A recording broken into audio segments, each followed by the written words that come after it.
Assalamualaikum warahmatullahi wabarakatuh.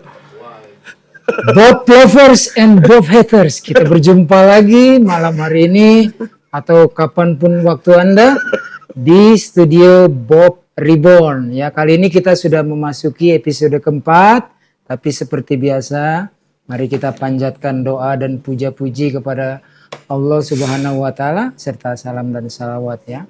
Alhamdulillah, alhamdulillah, alhamdulillahirabbil alamin.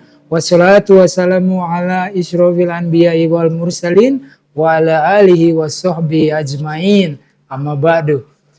Tak lupa pula doa dan salawat kita haturkan teruntuk kepada khataman nabiin, penutup para nabi yang diutus untuk rahmatan lil alamin, Nabi Muhammad sallallahu alaihi wasallam, serta doa kepada keluarga beliau, para sahabat serta umatnya yang sangat dirindukan beliau untuk kita bertemu nanti di Telaga Al-Kautsar.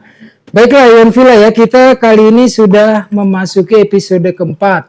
Jangan lupa tuh ya, ikuti terus karena ini sangat peluru semua nih.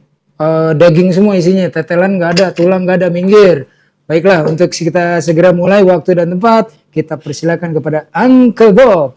Nyalam kagak. Host ibu kota nih. Kan udah episode keempat, orang udah tahu. Baik. Assalamualaikum warahmatullahi wabarakatuh. Alhamdulillahirabbil alamin. Wassalatu wassalamu ala Rasulillah. Ini gue ngeliatnya kemana ke sana ya? Sini ya? Ya. Alhamdulillah sekarang episode ke-4. 4. Ngomongnya biasa aja kali itu. Suara gue kecil, Tat. Kagak kedengeran. Bini gue aja komplain, apalagi bininya orang coba. Pemirsa, di malam ini kita kehadiran 1.000 penonton. Jadi nonton live langsung. Kita itu Tuaga 46 Jepanan loh, Tuaga 46 Jepanan. Jadi kita kehadiran saudara kita Bang Andre yang dikenal dengan Mualaf Prince, beserta Nyonya, juga Bang Aang, serta kru dari Bang Andre. Studionya namanya apa? Mualaf MB, Mualaf Prince Studio ya. Baiklah, untuk itu kita sambut dan kita salami Ustadz kesayangan kita, Ustadz Donditan. Waktu dan tempat kami persilakan. Oh, tadi udah ya? Salam lagi? Udah, salam lagi ya? 2 kali biar marem. Ya. Gue nggak salah ketawa bener gini. Banyak yang komplain, Bob Reborn 1, 2, 3 pada komplain audionya kecil katanya gitu. Nggak tahunya pita suara dia yang kecil. Ini mic udah sampai nyelip-nyelip begini. Tapi dipegangin aja, ntar dipegangin kalau nggak kedengeran. Iya udah. Oke, jadi Bob Reborn episode 4. Sekarang ini masih dalam konteks ini ya, masih dalam konteks. Gue mau ngomongnya gimana sih? Pemelintiran gitu loh ya. Pemelintiran. Kreativitas kemarin kita. Oh iya, passwordnya. Kreativitas penulis PB di dalam mereka mengutip PL. Gitu ya.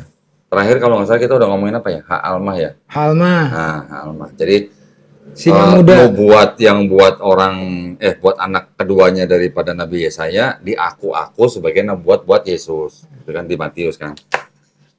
Kali ini kita mau bicara tentang Yesaya 53. Ya, Yesaya 53 pernah saya bahas secara detail waktu itu sama siapa ya, Ustadz Kanama kalau nggak salah. Tapi di sini saya mau kasih poin-poinnya aja.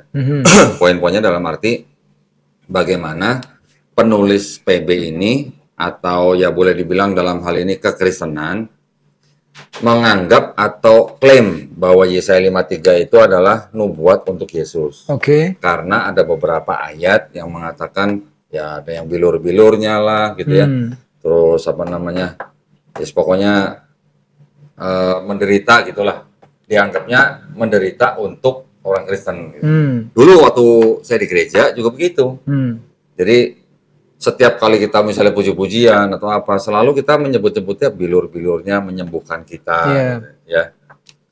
Tetapi sebenarnya setelah kita pelajarin daripada yang punya kitab, yang punya kitab ini kan Yahudi. Otoritasnya Yahudi. Nah, kalau yang punya kitab Yahudi kan harusnya mereka yang punya otoritas untuk menafsirkan ayat-ayat di dalam tanah. Tapi kan karena memang sudah terjadi, tanah diterjemahkan menjadi Septuaginta menjadi PL.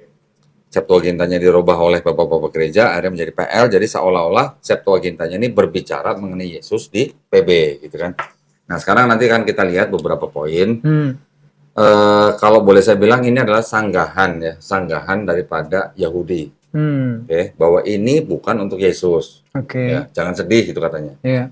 Ya. Jangan sedih dan jangan berharap mengklaim-klaim. Ya. Oke, silakan tampilin, Ri. Mana? Nah, itu ya. Oke, ini saya kasih judul Suffering Servant, jadi hamba yang menderita. Ya, di tanah, Yesaya 53 itu dalam tanah adalah penggambaran dari penderitaan bangsa Israel sendiri. Gitu. Kalau di Kristen, Yesaya 53 itu adalah dianggap sebagai nubuat untuk Yesus yang menderita dan menebus dosa manusia. Ya. Ini secara globalnya, ya Ted, ya. Ya. Karena kalau kita melihat ayat-ayat di dalam Bible, kan harusnya kan semua pihak setuju gitu bahwa yang pertama kali dipegang itu adalah harusnya konteksnya. Ya. Satu konteksnya, kedua siapa yang berbicara gitu. Ya kan? Yang berbicara di dalam Yesaya 53 itu sebenarnya bukan Tuhan, bukan Nabi Yesaya, tapi raja-raja dari bangsa-bangsa lain yang sedang membicarakan siapa? Bangsa Israel gitu. Ya. Nanti boleh dicek ke mana misalnya perspektifnya Yahudi gimana gitu. Nah, kemudian murid-murid Yesus sendiri kalau kita baca di dalam PB itu tidak paham kalau Yesaya 53 itu sebagai nubuat Mesias gitu. Kita bisa lihat di Matius 16 21 sampai 22, Markus 9 31 sampai 32. Ya, jadi tidak ada alasan untuk berasumsi bahwa ayat ini berbicara mengenai Mesias. Di Yesaya 53 ayat 3 itu mengatakan bahwa hamba itu akan dihina dan ditolak oleh semua orang. Tapi gospel kan malah menceritakan sebaliknya. Yesus kan populer. Ya kan? Bisa kita baca di Lukas 4 ayat 14 sampai 15, Markus 3 ayat 7 sampai 9. Mau dibacain nggak, Tat? Boleh, boleh. Bacanya gimana? Buka di apa? Oh, saya bacain apa Ustaz tadi? Enggak, kita berarti supaya apa namanya? Kalau dia aja, kalau dia soalnya gede. Suaranya gede. Bukan suaranya cempreng. Matius 16 21. Nah ini. Matius 16 21 22 ya. Sejak waktu itu Yesus mulai menyatakan kepada murid-muridnya bahwa ia harus pergi ke Yerusalem dan menanggung banyak penderitaan dari pihak tua-tua, imam-imam kepala dan ahli-ahli Taurat, lalu dibunuh dan dibangkitkan pada hari ketiga. Nah, ini kan penulis Matius nih. Tetapi Petrus menarik Yesus ke samping dan menegur dia, katanya, Tuhan, kiranya Allah menjauhkan hal itu. Hal itu sekali-sekali tak akan menimpa engkau. Nah, kan berarti kan Petrus nggak terima nih atau nggak tahu bahwa ini lagi ngomongin itu kan. Nah, masuk nggak? Nah, atau mau ditampilin ya enaknya? Boleh. Sebentar. Itu aja. Sebentar, di ini aja ya, di Bible ya. Matius 16. 21, 22 nih. Tampilin, Ri. Itu yang saya kasih tanda biru, Tat. Ya. Naik dikit. Nah, gede TV-nya tuh. Deh. Matius Kebaca dari situ. 16 nomor 21. Sejak waktu itu Yesus mulai menyatakan kepada murid-muridnya bahwa ia harus pergi ke Yerusalem dan menanggung banyak penderitaan dari pihak tua-tua, imam-imam kepala dan ahli-ahli Taurat, lalu dibunuh dan dibangkitkan pada hari ketiga. Nomor 22, tetapi Petrus menarik Yesus ke samping dan menegur dia. Katanya, Tuhan, kiranya Allah menjauhkan hal itu. Hal itu sekali-kali tak akan menimpa engkau. 23? Nggak usah, dua-dua Oke, aja. siap. Nah, terus ini, pindah lagi ke sini. Markus 9, 31, 32. Ya, Markus 9, 31. 31, Nah, ini. 32. Nggak ada akhlaknya ya. Hah? Di situ tadi Petrus nggak ada akhlaknya. Kurang ajar ya? Iya, negur Tuhan. Ya, Tat. Ya, Markus 9, 31. Sebab ia sedang mengajar murid-muridnya. Ia berkata kepada mereka, Anak manusia akan diserahkan ke dalam tangan manusia, dan mereka akan membunuh dia. Dan 3 hari sesudah ia dibunuh, ia akan bangkit. 32, mereka tidak mengerti perkataan itu, namun segan menanyakannya kepadanya. Berarti murid-muridnya nggak tahu Nggak kan? ngerti. Nggak tahu. Ya, Berarti bener dong ini kan? ya, Oke, sekarang yang bahwa ini apa Yesus sebenarnya di gospel tuh populer gitu, bukan ditolak gitu ya, bukan ditolak oleh semua orang gitu. ya. Kita lihat Lukas 4, 14. Lukas 4, 14 sama 15 satu. Siap. Lukas 14, Lukas 4, 14. Dalam kuasa roh kembalilah Yesus ke Galilea dan tersiarlah kabar tentang dia di seluruh daerah itu. Sementara itu ia mengajar di rumah-rumah ibadat di situ dan semua orang memuji dia. Jadi Ditolak terkenal. apa diterima? Terkenal. Ditolak apa diterima? Ditolak. Enggak ditolak, diterima. Diterima dong. Nah, Diterima kan? diterima dan terkenal. Nah, terus di Markus 3:79. Markus 3:79 sampai 9. Ini Tat. 789. Markus 3:7. Kemudian Yesus dengan murid-muridnya menyingkir ke danau dan banyak orang dari Galilea mengikutinya, juga dari Yudea, dari Yerusalem, dari Idumea, dari seberang Yordan, dan dari daerah Tirus dan Sidon, datang banyak orang kepadanya. Sesudah mereka mendengar segala yang dilakukannya. 9. Ia menyuruh murid-muridnya menyediakan sebuah perahu baginya, karena orang banyak itu, supaya mereka jangan sampai menghimpitnya. Banyak orang kan? Banyak, Berarti berarti diterima. Kan tadi kan ditolak kan bilangnya kan? Ditolak, harusnya ditolak dari Nah, Yesaya Oke, 5:13. jadi kan tidak sesuai gitu dengan Yesaya 5:3 kan? Berikutnya, Yesaya 5:37 itu mengatakan bahwa hamba yang dimaksud itu tidak akan membuka mulutnya dan memprotes di hadapan para penyiksanya. Tapi di dalam gospel, Yesus kan membela diri, Ya. ya kan? Dengan cerdik pada saat diadili di hadapan orang Romawi. Ya, Yohanes 18:36. Kita baca Yohanes 18:36. Ini mah bukan bisa-bisa ini. Tuh, Tan. Yohanes 18 nomor 36. Jawab Yesus, kerajaanku bukan dari dunia ini. Jika kerajaanku dari dunia ini, pasti hamba-hambaku telah melawan, supaya aku jangan diserahkan kepada orang-orang Yahudi. Akan tetapi kerajaanku bukan dari sini. Nah, tuh kan ayat 37 juga kan jawabannya panjang. Oh, 37 juga. Ya, nggak usah dibacain lah. Oke. Tapi kan di sini kita bisa lihat bahwa Yesus itu bukannya diem nggak bantah, kan Iya, bantah kan? Iya, iya, Sedangkan kalau di Yesaya 5:37 itu bahwa hamba itu tidak akan membuka mulutnya. iya. Itu tadi mendebat malah. Berdebat ya? Berdebat malah sama Pilatus. Malah berkhotbah malah ya? Iya, cuma nggak ada timernya. Oh iya. Iya. Yang berikutnya, Yesus protes di kayu salib kan, Tuhanku, Tuhanku, mengapa engkau meninggalkan aku kan? Iya. Eli lama sabatani kan? Siap, bro. Nah, padahal harusnya gimana? Matius 27:46. Matius 27:46. Matius 27:46.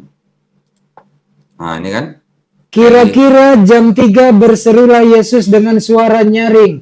Eli, Eli, lama sabachthani. Artinya, Allahku, Allahku, mengapa engkau meninggalkan aku? Nah, sekarang kalau kita lihat Yesaya 53 nih, Ya. Yesaya 53 nih ya. Sebentar. Di sini kan ada ini kayak gini nih, ia tidak tampan dan segala macam gitulah.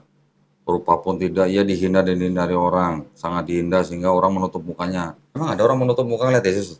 Nggak ada, Ya, Yesus. itu tidak tampan gimana itu? Ya jangan ngomong fisik lah, jangan ngomong fisik lah. Yesus Kan ganteng ini kan? nih, mana ya yang nih oleh bilur-bilurnya kita menjadi sembuh gitu ya. Ya, itu tadi tuh kita Nah. bahas. Dia tidak membuka mulutnya seperti anak domba yang dibawa ke pembantaian gitu. Ya, Kan Yesus kan membuka mulut kan? membuka mulut tadi di depan Pilatus. Nah, oke, terus berikutnya nih. Yesaya 53 ayat 8 itu berbicara tentang sekelompok orang yang akan menderita, bukan individu, sebagai akibat dari pelanggaran umatku. Ada kata-kata mereka, bahasa Iya. Ibrani itu lamo, Lamo, ya. Terluka. terluka. Tetapi di dalam Bible-nya Kristen itu dirubah kata mereka tuh menjadi dia. Oke. Kata lamo itu penerjemahannya ya. Kreatif. Kreatif. Nah, ini saya tunjukin nih buktinya. Tunggu sebentar. Nah, ini ayatnya nih. Ya, Ya, yang Yesaya 5:38 dikatakan kan, now that he had been released from captivity and judgment, who could have imagined such a generations? For he had been removed from the land of the living, an affliction upon them, that was my people's sins. Nah, di KJV, ya. yang them itu menjadi he, He. ya kan? Tadi ini di sini them, ini menjadi he. Nah, terus yang itu Iya. LHTB Iya. menjadi dia. Jadi yang tadinya di sini kata ganti ketiga, Ya. yang di KJV dan LAI itu menjadi kata Kedua ganti tunggal. Kedua tunggal. Iya, ya. Ya, bacain dong Tat, pengen keren-keren. Emang situ doang yang bisa bahasa Inggris. Mana? Situ. Ayo bacain lah. King James Version, Yesaya chapter Nggak mau kalah deh. 53, verse 8. He was taken from the prison and from judgment. And who shall declare his generation? For he was cut off out of the land of the living. For the transgression of my people was he stricken. Ini bukan dan berubah menjadi he. Kreatif juga. Lanjut. Ya. Di dalam Yesaya TB terjemahan baru ya LAI, Yesaya 53 nomor 8, saya baca di kalimat terakhir, dan karena pemberontakan umatku, ia kena tulah. Jadi dari aslinya tanah mereka, King James menjadikan dia, bahasa Indonesia LAI juga menjadi ia. Nah, Kreatif. jadi ada beda kan? Ada beda. Artinya berubah kan? Berubah banget orang dari menjadi he. Oke. Sekarang Teks originalnya. kita lihat nih. Ini ada saya ambil dari biblehub.com. Itu kan ada kata-kata di paling yang saya kotakin belakang tuh, yang paling bawah tuh lamo kan? Ya, Lamo sama Kristen kan dirubah menjadi he kan? He. Itu kan artinya he, apa? Terjemahnya he kan? Ya, Sekarang ini di Yesaya 53 ayat 8 nih ya. Kata yang sama, lamo, ya, di ayat yang lain di Ulangan, Deuteronomi itu Ulangan ya, Ulangan 33 ayat 2. Kata yang sama tuh, lamo, sama nggak? sama. Diterjemahkan menjadi apa tuh? Condemn. Them. Hmm. Giliran di ayat lain Ya, menjadi them, giliran di Yesaya 53 ayat 8 menjadi he. ya, Padahal katanya sama, hurufnya sama tuh. ya. Perhatiin, Tat. Inconsistent. Saya balikin lagi nih. Ya. Sama nggak? Ini sama ini. Yang tadi he diterjemahkan. Enggak, huruf Ibrani Oh, sama. huruf Ibrani sama persis. Perhatiin ya. Sama Ini persis. Deuteronomi 33 ayat 2. Ya. Ini Yesaya 53 ayat 8. Sama Ya. nggak? Ibraninya sama persis. Plek. Ya? Ya. Oke. Terus Yesaya 5:39. Itu sebenarnya mengatakan bahwa hamba yang dimaksud ini tidak akan melakukan kekerasan. Tapi Yesus, kita lihat di 4 gospel, menyerang orang dengan cambuk di bait suci, betul kan? Ya. Waktu mengembubarin pedagang-pedagang kaki lima Pedagang-pedagang gitu ya. di Betel. Yohanes 2:15 kita Ya. lihat. Yohanes 2:15. Tetap. Yohanes 2:15. Ia membuat cambuk dari tali lalu mengusir mereka semua dari bait suci dengan semua kambing domba dan lembu mereka. Uang penukar-penukar dihamburkannya ke tanah dan meja-meja mereka dibalikkannya. Kekerasan bukan? Kekerasan lah, ngobrak meja. Apa nih? Ya tuh kan, mikir pindahin lagi. Terus? Atau nggak pegang aja, pegang Yo, aja. oke, siap gerak. Nah. Terus berikutnya, Yesus kan mengutuk pohon ara dengan sia-sia di Markus Ya. 11, 12, 14. Ya. Markus 11, 11 ayat 12. Markus 11:12. Keesokan harinya sesudah Terus. Keesokan harinya sesudah Yesus dan ke-12 muridnya Kedepan meninggalkan. katanya. Kecilan. Jangan terlalu dekat kan. Keesokan harinya sesudah Yesus dan ke-12 muridnya meninggalkan Betania, Yesus merasa lapar. 13. Dan dari jauh ia melihat pohon ara yang sudah berdaun. Ia mendekatinya untuk melihat kalau-kalau ia mendapat apa-apa pada pohon itu. Tetapi waktu ia tiba di situ, ia tidak mendapat apa-apa selain daun-daun saja, sebab memang bukan musim buah ara. Oke. Ya, ini boleh dianggap apa ya? Kekerasan. Ya. Tapi kekerasan terhadap pohon lah ya, Ya. maksudnya. Cuman poinnya gini, kalau ngeliat cerita ini, kan Yesus bisa ngasih makan 5.000 orang. Kenapa itu pohon gak disuruh berbuah Iya. coba? Iya kan? Dengan 2 roti, 5 ikan ya? 5 roti dan 2 ikan ya? Ya, menjadi 5.000 orang makan. Bisa untuk 5.000 orang, masa buat dirinya sendiri dari pohon ara nggak bisa gitu loh, maksudnya. Udah gitu mana lagi nggak musim? Lagi nggak musim nyari buah ara. Bukan, kan dia katanya Tuhan. Harusnya dia tahu bahwa ini adalah Enggak, gua nggak menyoroti musimnya lah. oh ya oke. Anggap aja tuh kan memang bukan musimnya, nggak ada buahnya. Yesus lapar, dia bisa ngasih makan 5.000 orang, kenapa dia nggak bisa nyuruh pohon itu berbuah gitu buat dia sendiri gitu? Kan begitu. Harusnya. Ya oke lah itu sih ini. Oke, Oke lanjut. lanjut. Yang berikutnya, kan Yesus membunuh seluruh kawanan babi dengan sia-sia. Wah, ini yang paling serem nih, Tat. Matius 8:30. Yang membebaskan gitu. Matius 8:30. Matius 8 nomor 30. Tidak jauh dari mereka itu sejumlah besar babi sedang mencari makan. Maka setan-setan itu meminta kepadanya, Katanya, jika engkau mengusir kami, suruhlah kami pindah ke dalam kawanan babi itu. Yesus berkata kepada mereka, pergilah. Lalu keluarlah mereka dan masuk ke dalam babi-babi itu. Maka terjunlah seluruh kawanan babi itu dari tepi jurang ke dalam danau dan mati di dalam air. Ini babi salahnya apa coba? Gue baru mau nanya. Nggak, gue baru mau nanya salahnya babi itu apa gitu. Iya. Ya kan kekerasan kan berarti kan. Iya, kesian Ted. Berikutnya Lanjut. nih, ada sebuah perumpamaan di Lukas 19:27. Nah, itu udah ada ayatnya tuh, tinggal baca aja Ya. sebelah kanan tuh bawah. Lukas 19:27 terjemahan baru. Akan tetapi semua seteruku ini yang tidak suka aku menjadi rajanya, bawalah mereka kemari dan bunuhlah mereka di depan mata aku. Apa nih? Kekerasan bukan? Kerasan Ted, orang bunuh-bunuh kurang Nah, ajar.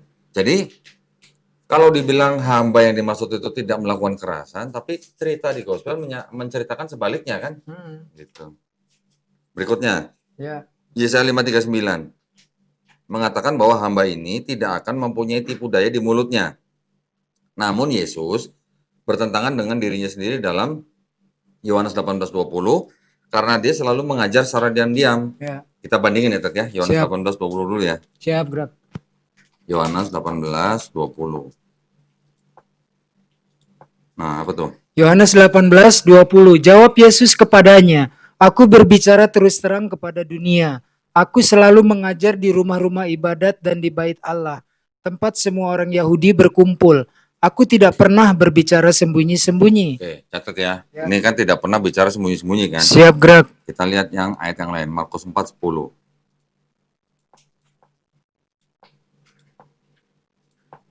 Nih, Markus 4 nomor 10. Ketika ia sendirian, pengikut-pengikutnya dan ke-12 murid itu menanyakan dia tentang perumpamaan itu. Jawabnya, kepadamu telah diberikan rahasia kerajaan Allah, tetapi kepada orang-orang luar segala sesuatu disampaikan dalam perumpamaan. nah, tadi kan bukan sembunyi-sembunyi kan katanya kan? Enggak sembunyi-sembunyi tadi. 10-12 nih satu Ya. ini. Supaya sekalipun melihat, mereka tidak menanggap. Sekalipun mendengar, mereka tidak mengerti, supaya mereka jangan berbalik dan mendapat ampun. Kita lihat contoh yang lain lagi. Lukas 8, Matius 16:20. Ya. Matius 16:20.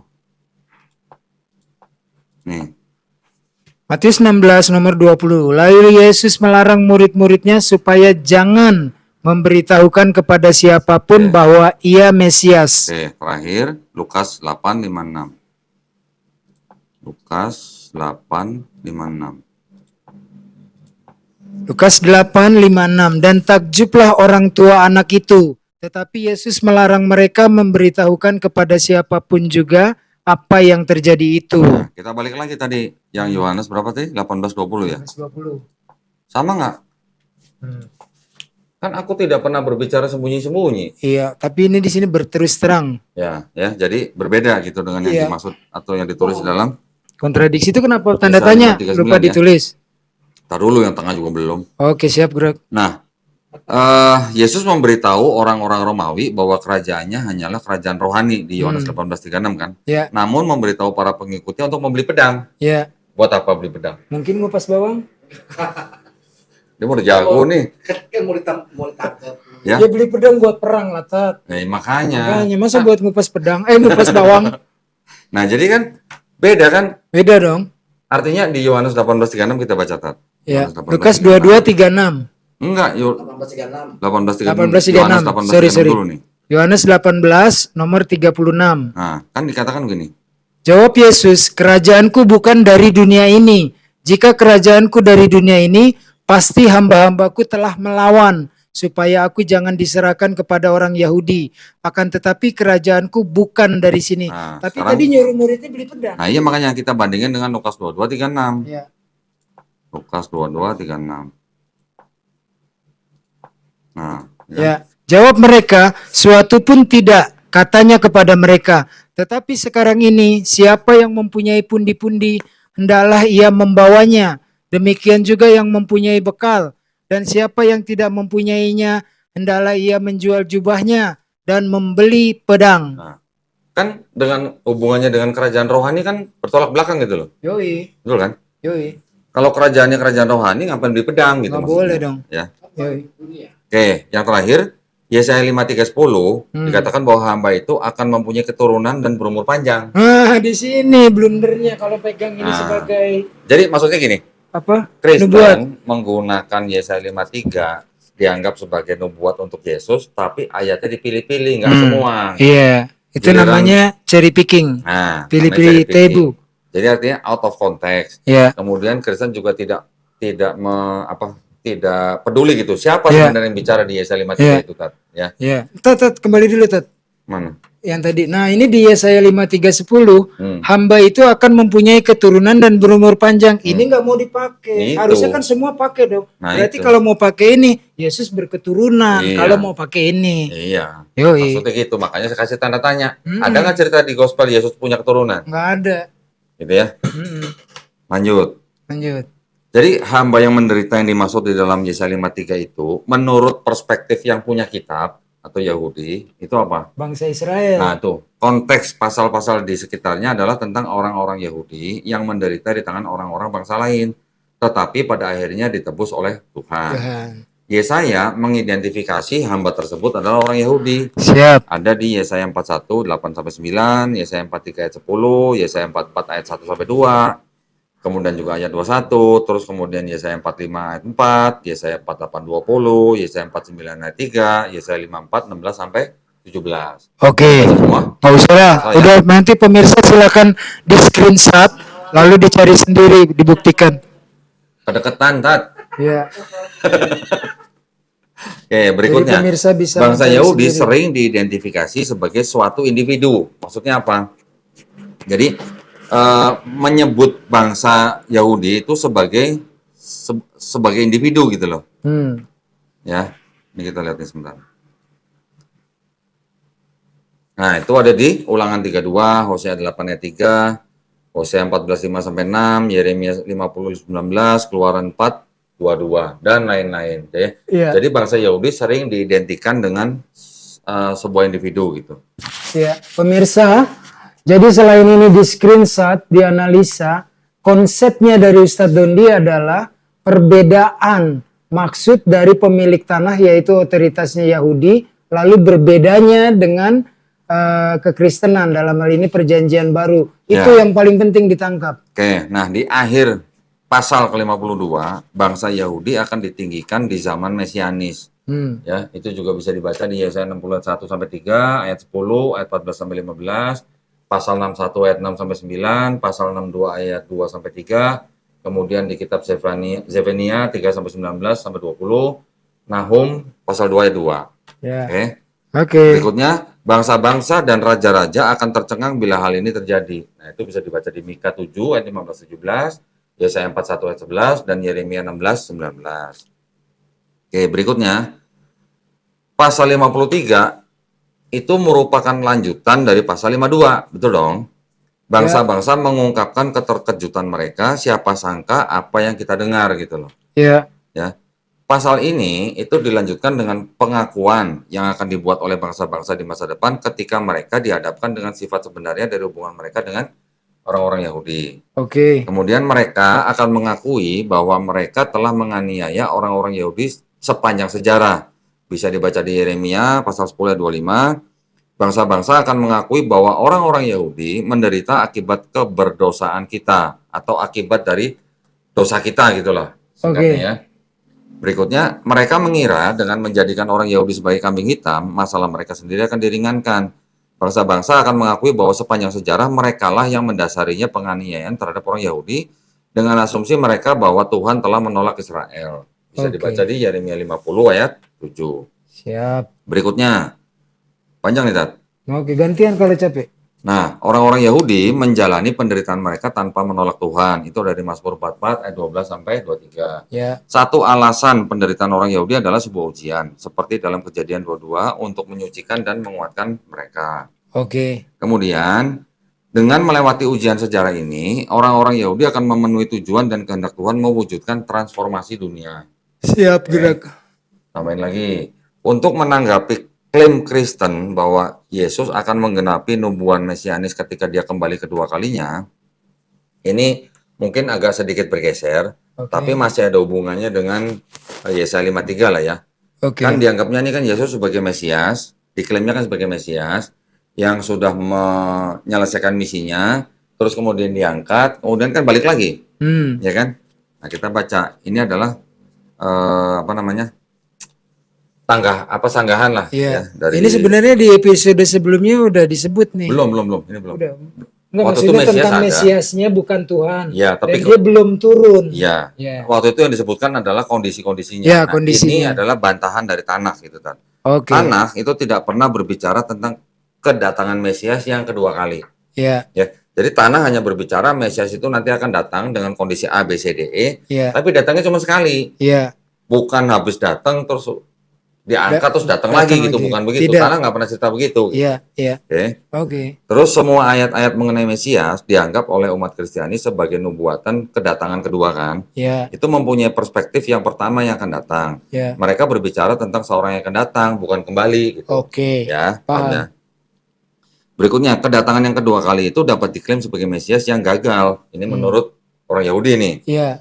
Dan tidak memberikan kredibilitas terhadap kedatangan Yesus yang pertama kali datang. Oke. Ya, jadi Mesias konsep di Yahudi itu datang cuma sekali gitu pokoknya. Iya. Nggak bolak-balik gitu loh. Nggak Iya. PP gitu. Iya. Ketawa deh. Yang berikutnya, perjanjian baru menyatakan Yesus berjanjikan kepada murid-muridnya bahwa dia akan datang kembali ketika mereka masih hidup. Tetapi kan tidak terjadi. Dia tidak melakukan kan. Kita bisa baca tuh di Matius 16:28, 24:34, Markus 13:30, Roma 16:20, Ibrani 10:37, Wahyu 22:10 dan ayat 12 dan ayat 20. Kita waktu itu pernah bahas Andre ya. Ini nubuat Yesus yang gagal gitu loh. Ya, sama nubuat Paulus yang gagal. Iya. Nextnya. Oh enggak, ini udah episode 5, sorry. Jadi sampai sini, udah tutup dulu deh. Oke. Ya, jadi tadi kita sudah menyelesaikan episode 4. Nanti nextnya kita akan masuk ke dalam topik sin atonement, penebusan dosa. Sama nggak antara perjanjian lama di dalam Tanakh dengan penebusan dosa di dalam PB? Gitu kan. Oke. Silakan kalau mau tanggapin yang tadi Siap, Greg. atau ada mau tanya. Kamera roll in action. Pemirsa, Bob lovers and Bob haters. Yang paling utama, jadi pertama di screenshot untuk menjadikan. Udah ngomong? Oke. Udah Jadi, ngomong? saya biasa kalau ngomong begini soalnya nih, tangannya Ya udah gerak ngomong. dua-duanya. Atau jepit jenggot? Jenggotnya nggak nyampe. Dikeranya di Sini aja. Udah pegang aja, gue pegang dimarahin, gue jepit dimarahin. Lu penonton lu berisik lu. Ntar kalau gue suruh ngomong baru ngomong penonton. Biasa teman saya sama Bang Andre selalu bercanda terus ya. Jadi pemirsa, kita screenshot lalu kita analisa. Konsepnya dari Ustadz Donditan adalah Tanakh itu kan otoritasnya Yahudi. Konsep mereka seperti apa? Lalu ternyata kita dapati perbedaan dengan kreativitas penulis-penulis dalam perjanjian baru. Nah, perbedaan ini yang kita ambil hikmahnya untuk kita pelajari. Tapi tadi saya lupa menyebut disclaimer, kajian ini adalah untuk umum. Tetapi untuk khususnya umat Islam agar satu, makin mempertebal keimanannya terhadap firman Allah di dalam Al-Quran. Kemudian yang kedua, membentengi umat dari penyesatan misionaris-misionaris radikal yang selalu mengutak-ngutik terjemahan Al-Quran untuk upaya-upaya pemurtatan. Saya kira cukup sekian sampai di sini, jangan kepanjangan, yang penting isinya bisa kita ambil hikmahnya kajian ini. Silakan Ustadz Dondi, ditutup, ada tambahan lagi? Baik, nah ya kita setiap episode nggak usah terlalu panjang Siap. supaya nggak bosen juga. Mudah-mudahan kajian yang singkat ini bermanfaat ya buat para pemirsa ya. Nah juga buat para pemirsa yang ingin membantu mendukung perjuangan dakwah kami, silahkan bisa mengirimkan ke BSI nomor 111 88 99 888. Saya ulang ya, 111 88 99 888 atas nama YPM atau Jakarta, dan bisa mengonfirmasikan ke nomor handphone 0813 9883 7007. Barakallahu fikum, semoga partisipasi para pemirsa diterima di sisi Allah Subhanahu wa taala sebagai amal jariah ya. Amin ya rabbal alamin. Saya kembalikan ke host. Baik. Kos ibu kota. Baiklah Iwan Villa, semoga kajian kita membawa manfaat dan tambah-tambah tebal keimanan. Mohon maaf ada segala kesalahan dan kekurangan. Sampai ketemu di episode berikutnya. Wabillahi taufiq wal hidayah. Wassalamualaikum warahmatullahi wabarakatuh. Waalaikumsalam warahmatullahi wabarakatuh.